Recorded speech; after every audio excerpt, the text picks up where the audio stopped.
twatangiye dukora ubuvumvu bwa gakondo, ariko tugenda twigishwa gukoresha umuzinga wa kijyambere.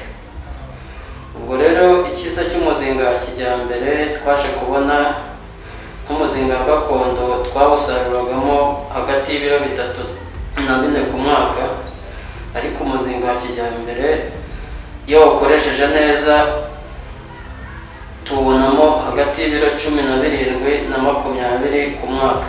Urumva rero gutandukanye n'umuzinga wa gakondo. Ukuvuga ngo ubundi gakondo ibereyeho kuba yagenda ifata inzuki, kuko gakondo iyo yoroye ntabwo ubasha kuyisura neza ngo urebe umuvoma yuko inzuki zirimo zikora mo imbere.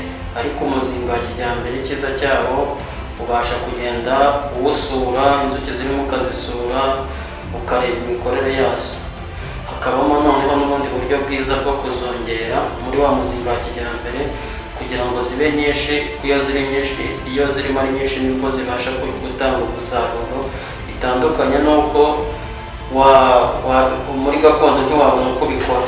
Muri gakondo ntiwabona uko zigenzura, zo zikora ibyazo.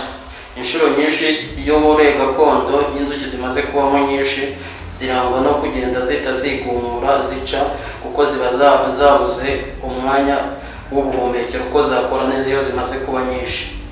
Ariko wa kijyambere icyiza cyawo hari ukuntu abazi umuzinga wa kijyambere, iyo isanduku imwe yuzuye ugenda ugerekaho indi, ukagenda ugerekaho indi nayo yakuzura, bikabasha gutanga umusaruro mwinshi. Umuzinga wa kijyambere rero twararebye dusanga ni mwiza utandukanye n'umuzinga gakondo.